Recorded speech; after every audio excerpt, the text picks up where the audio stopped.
이 시간 우리에게 주시는 하나님의 말씀은 마태복음 5장 4절 신약 4쪽 말씀입니다. 애통하는 자는 복이 있나니 그들이 위로를 받을 것이며. 아멘. 2013년에 별세한 고 최인호 작가의 사랑아 나는 통곡한다라는 수상집이 있습니다. 작가가 지천명의 나이를 넘긴 51세에 작가로 살아온 30년에 대한 회고와 또한 신문에 실렸던 에세이 32편을 엮어 출판한 책인데요. 그 서문에 나오는 내용 일부는 이렇습니다. 나는 통곡하며 살고 싶다. 나는 대충대충, 생활도 대충대충, 만남도 대충대충, 일도 대충대충 그렇게 살고 싶지 않다. 나는 모든 일에 통곡하는 그런 열정을 지니고 살고 싶다. 어찌 사랑뿐이겠는가? 나는 친구도 통곡하고 사귀고 싶고 꽃 한 송이도 통곡하며 보고 싶다. 내 아들, 딸들의 통곡하는 아버지이고 싶고 아내와도 늙어 죽을 때까지 통곡하며 살고 싶다. 하나님도 통곡하며 믿고 싶고 죄도 통곡하며 짓고 싶다.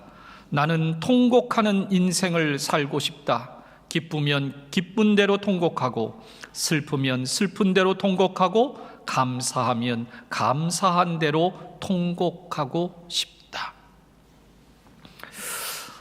이 작가는 자신의 삶의 그 절실함들을 통곡한다는 표현을 써서 그렇게 표현했다고 이해가 됩니다. 즉 그는 사귐이나 꽃 한 송이 보는 것도 또 살아가는 나의 모든 삶 속에서 정말 통곡하듯이 그러한 마음으로 살고 싶다는 겁니다. 그렇다면 여러분에게 묻겠습니다. 여러분은 어떻게 살고 싶으십니까? 아니 어떻게 살고 계십니까? 통곡도 없고 눈물도 없이 혹 대충대충 살고 계시다면 그게 어찌 진실하고 참된 그러한 그리스도인 또한 인간의 삶이라고 할 수 있겠습니까? 독일의 시인 괴테는 눈물로 밤을 새워본 적이 없는 사람과는 아예 인생을 논하지 말아라 라고 유명한 말을 남겼습니다. 즉 인생에 있어서 인간 삶에 있어서 눈물이라는 거, 통곡한다는 거, 그리고 애통한다는 거, 이것은 그 인간됨을 갖춰가기 위한 필수 요소라는 생각이 듭니다. 오늘 우리가 살펴볼 주제가 바로 이 눈물, 애통입니다. 그야말로 우는 겁니다. 또 다른 표현으로는 통곡이라고도 말해도 상관이 없을 것 같습니다. 하지만 사람들은 애통하는 상황을 본능적으로 싫어합니다. 인간이라면 누구나 편안하고 안정된 상태를 추구하고자 합니다. 따라서 애통하는 이유가 무엇이든 세상은 결코 애통하는 그 사람을 향해 그 사람 참 복되다 라고 말하지 않을 겁니다. 그렇다면 우리는 오늘 본문을 대하고 오늘 본문을 이해하는 데 있어서 중요한 한 가지 사실을 먼저 결론적으로 짚고 가야 할 것 같습니다. 여러분, 세상 사람들은 애통하는 자가 복이 있다는 말을 결코 이해할 수가 없습니다. 왜냐하면 세상 사람들은 애통하는 자에게 하나님의 위로가 있다는 그것을 모르기 때문에 그렇습니다. 반면에 심령이 가난하여 하나님을 찾고 의지함으로 하나님께서 주시는 천국을 얻게 된 자들, 발견하게 된 그들은 그와 동시에 애통하는 자에게 주시는 하나님의 위로가 있다는 것을 깨닫게 된다는 점입니다. 즉 천국을 발견한 사람은 하나님의 위로가 있다는 것도 비로소 깨닫게 됩니다.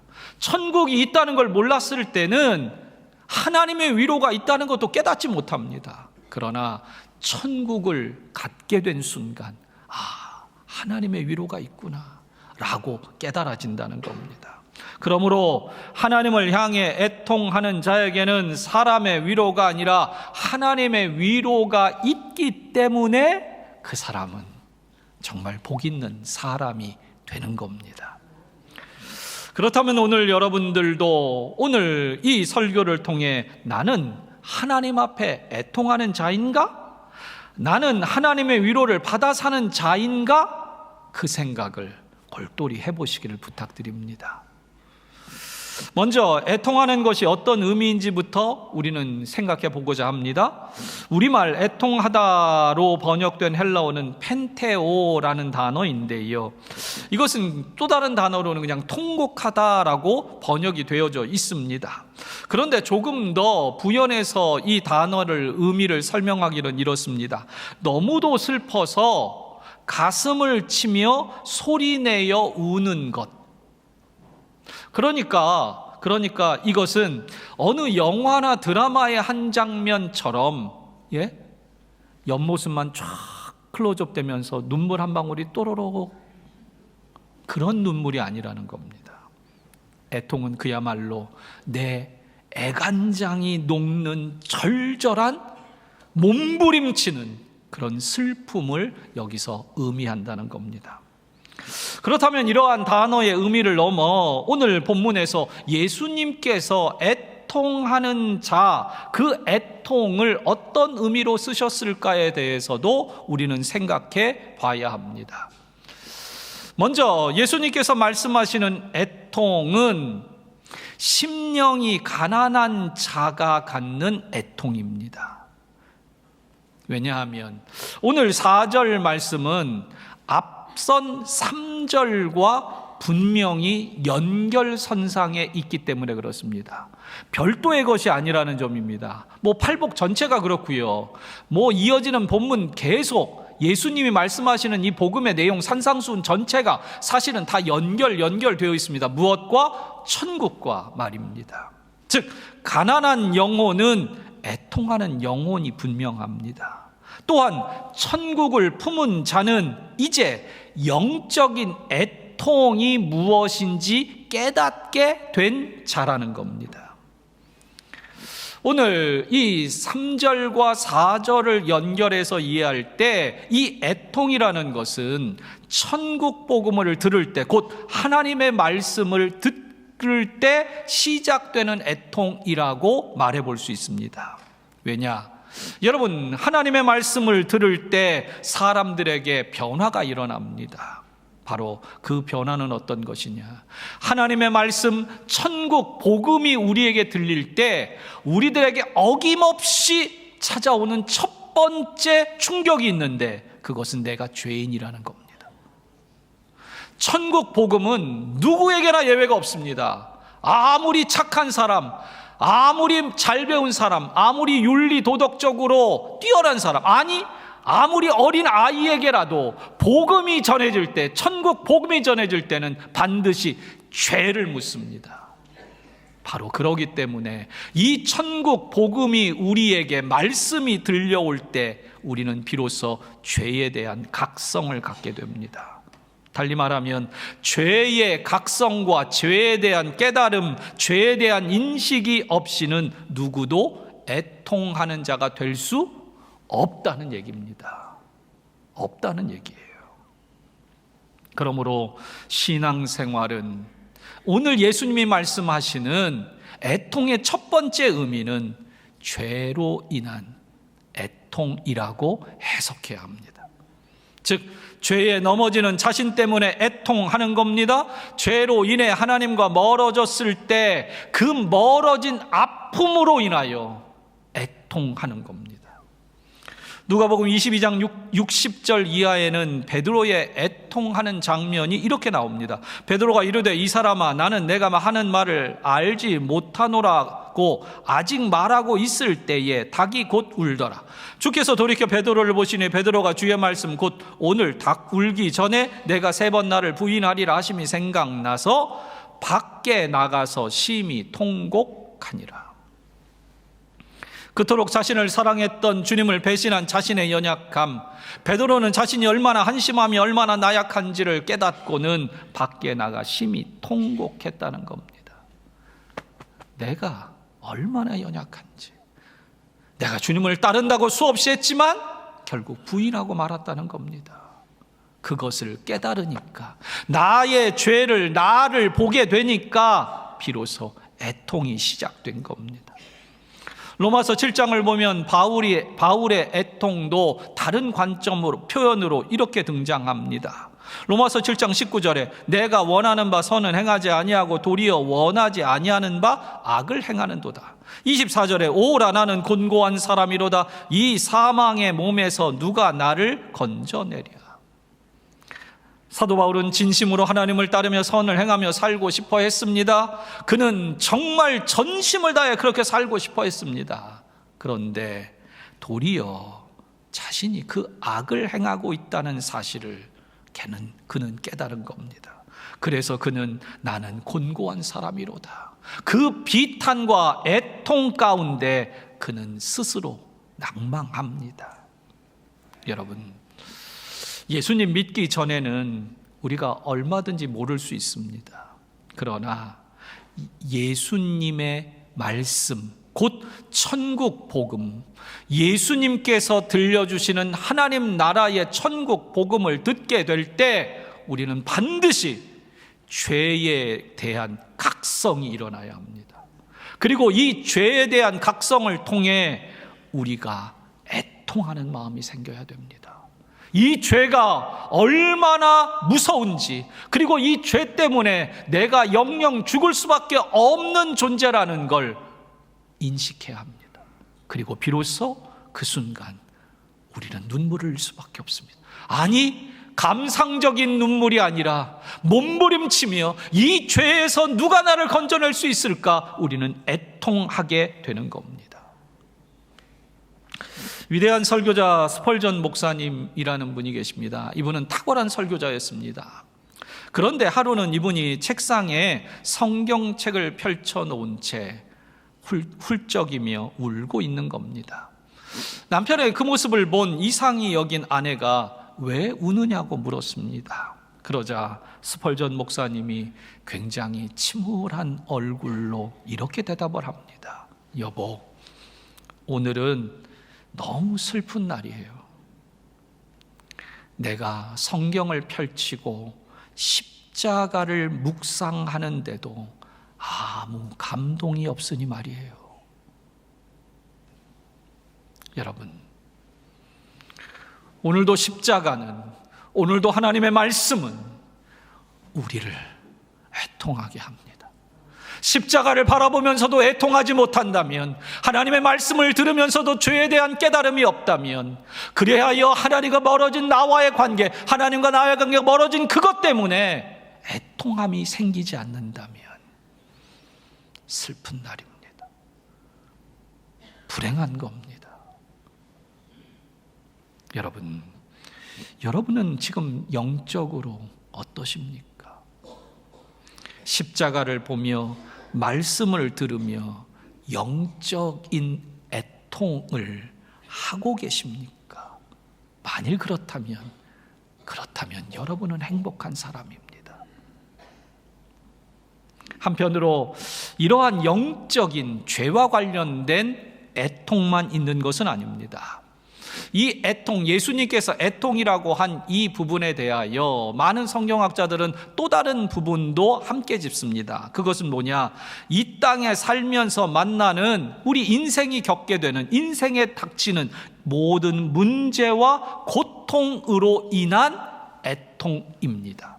즉 인간적인 애통이라고 표현할 수 있을 겁니다. 질병이든 실패든 고난이든 절망이든 어떤 상실이든 그 수많은 사건들을 통해 우리의 마음이 눈물을 흘리는 겁니다.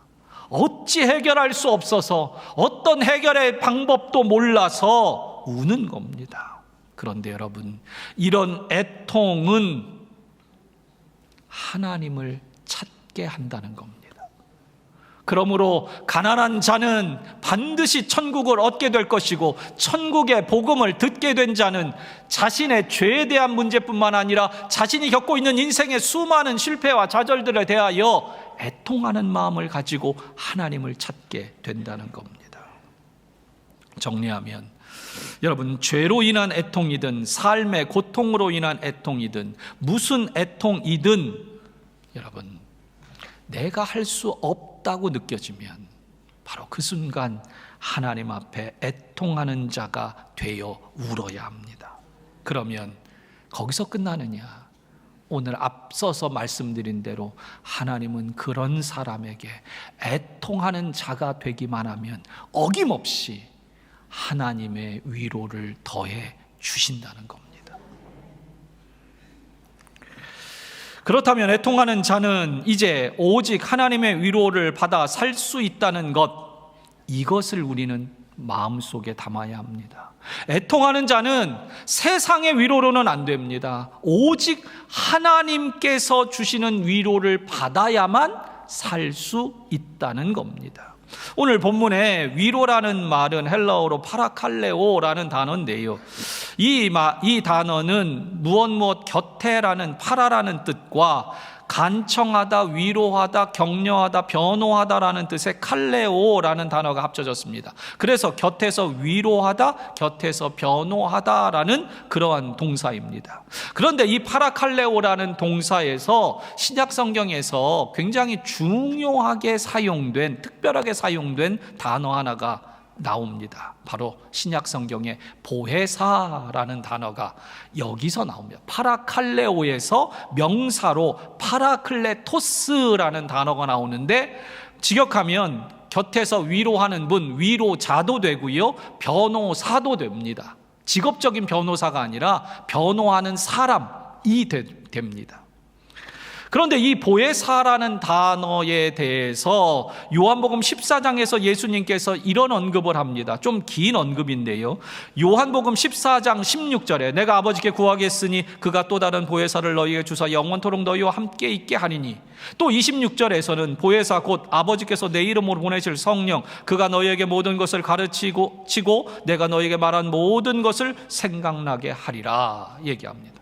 이렇게 보혜사가 되시는 분, 우리와 함께 하신다는 겁니다. 우리에게 생각나게 하시고 가르치신다는 겁니다. 그러면서 이어지는 27절의 말씀이 이어지는데, 거기가 이제 중요합니다. 보혜사가 함께한다, 가르치고 생각나는 성령이시다 라고 얘기하고 그 다음이 뭐냐, 27절에 평안을 너희에게 끼치노니 곧 나의 평안을 너희에게 주노라. 내가 너희에게 주는 것은 세상이 주는 것과 같지 아니하니라. 너희는 마음에 근심하지도 말고 두려워하지도 말라. 보혜사를 언급하시면서 특히 27절에서 평안을 너희에게 끼친다, 나의 평안을 너희에게 준다 말씀합니다. 그러니 근심하지 말아라, 두려워하지 말라고 말씀하는 겁니다. 여러분, 근심과 두려움이 우리를 엄습하면 우리는 평안이 사라집니다. 그런데 보혜사, 함께 하신다, 가르치신다, 생각나게 하신다, 무엇을? 너희에게 평안을 준다는 것, 그것을 다시 일깨우는 겁니다. 요한복음 14장 27절에서 평안을 너희에게 끼친다라는 번역으로 되어 있습니다. 그런데 여기 끼친다라는 번역으로 된 동사의 원어는 아피에미라는 단어인데요, 이 단어의 의미도 의미가 좀 있습니다. 이 단어는 마치 파도가 끊임없이 밀려오는 것처럼 계속적인 영향력을 무엇인가 나타내는, 무엇인가 행하는, 무엇인가 미치고, 무엇인가 부여하고, 무엇인가 닫고, 이런 여러 가지 의미로 우리 한글 번역은 끼친다라고 표현했습니다. 그런데 바로 파도가 끊임없이 몰아치는 것 같은 거예요. 즉, 보혜사이신 주님은 끊임없이 평안과 위로의 파도를, 세상이 알 수 없는 평안과 위로의 파도를 우리에게 보내어 주셔서 우리가 근심과 두려움으로 인해 고통하고 불안에 떨 때에 끊임없이 우리를 어루만져 주시는 거예요. 그 근심과 두려움이 사라지도록 우리 속에서 없어질 때까지 한 번 하고 마는 것이 아니라 파도가 계속 우리를 덮듯이, 우리에게 닥치듯이 끊임없이 반복적으로 계속해서 우리에게 임하신다는 겁니다. 성도 여러분, 오늘도 우리는 이 위로가 하나님께서 우리에게 주시는 위로라는 것을 잊으면 안 됩니다. 사람이 줄 수 있는 위로를 말하고 있는 게 아닙니다. 하나님의 위로입니다. 성경에는 하나님을 향해 애통한 자와 또한 하나님께서 어떻게 그들을 위로했는지 이야기가 가득합니다. 히스기야 왕의 경우입니다. 히스기야 왕은 이사야 선지자로부터 곧 병들어 죽게 될 것이라는 시한부 선고를 받았습니다.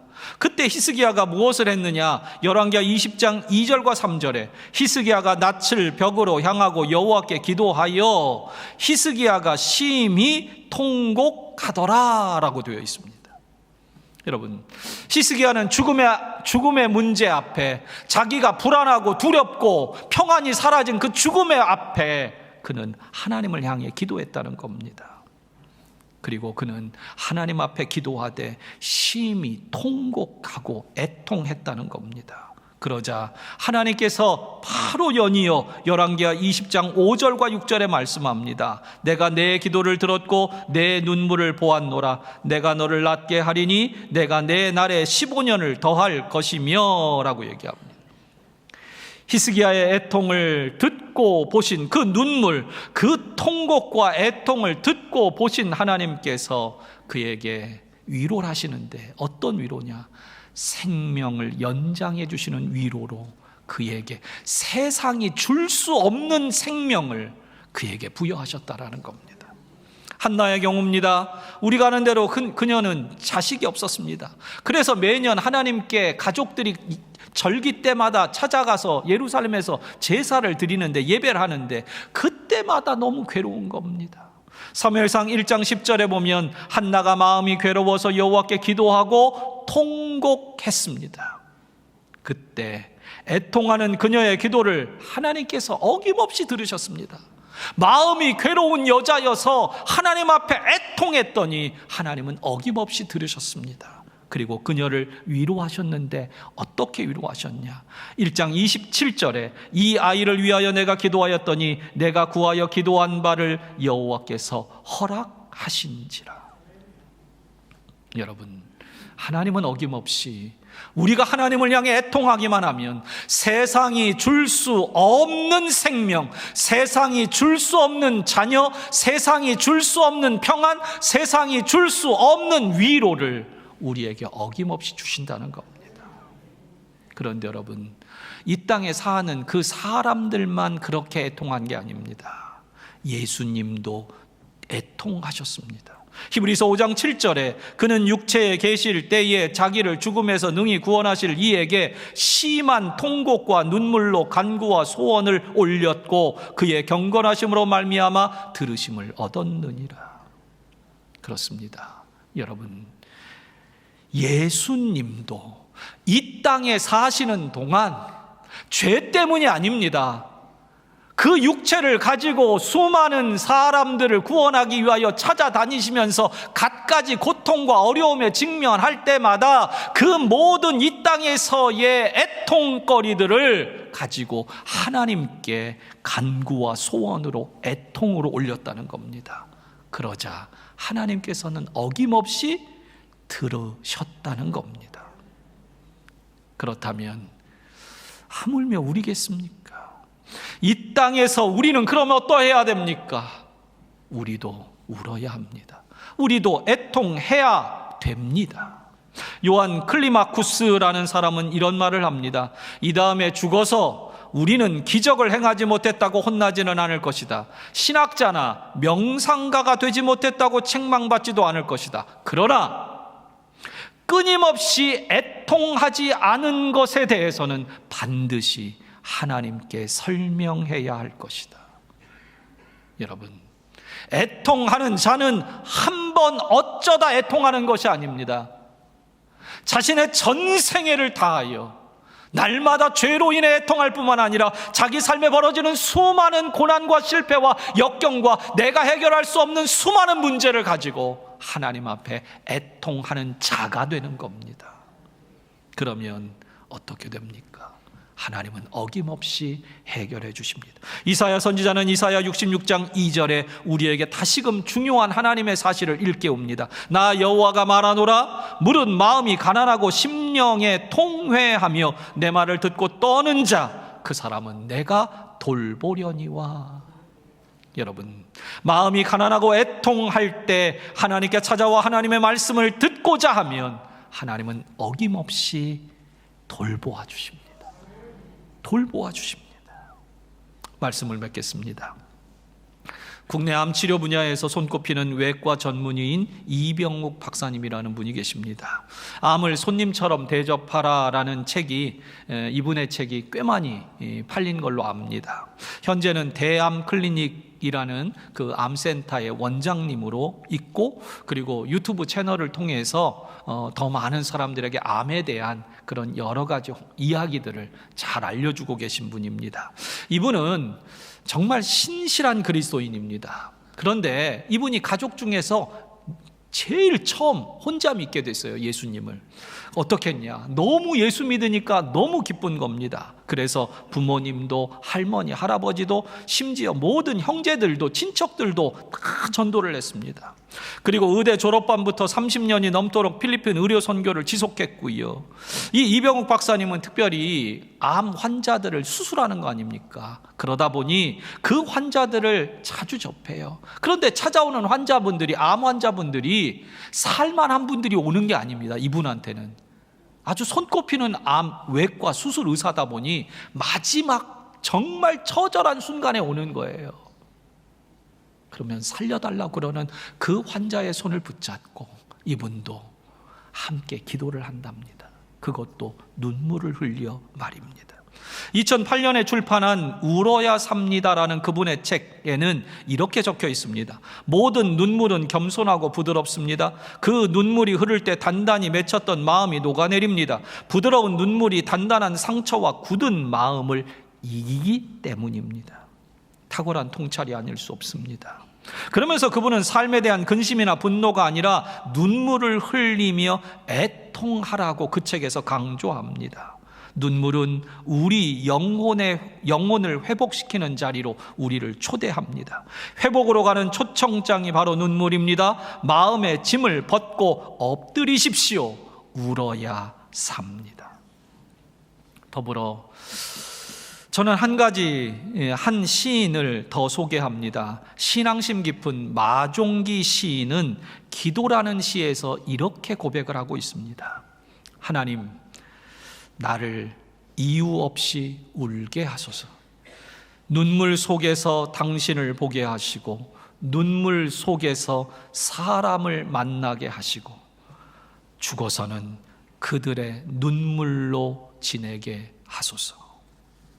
성도 여러분, 우리는 애통하는 자가 되어야 합니다.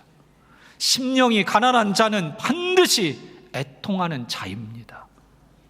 그러므로 오늘 우리의 어떠한 문제든, 지금 여러분들 안에 있는 죄의 문제든, 내가 해결할 수 없는 인생의 실패와 고난과 어떠한 인생의 고통의 문제든 그 모든 것을 가지고 하나님 앞에 애통하는 자가 되십시오. 그러면 하나님 앞에 애통하는 자가 되기만 하면 하나님은 어김없이 응답하십니다. 그 애통은 단순한 눈물이 아닙니다. 그 눈물은 기도가 되고 그 기도와 호소는 도리어 거룩한 눈물로 하나님이 받으십니다. 여러분, 한 가지만 꼭 부탁합니다. 사람 앞에 울지 마시고 하나님 앞에 울어야 애통하는 자가 됩니다. 그렇게 우리가 다시 이제 하나님 앞에 애통하는 심령으로 울어야 삽니다. 기도하겠습니다.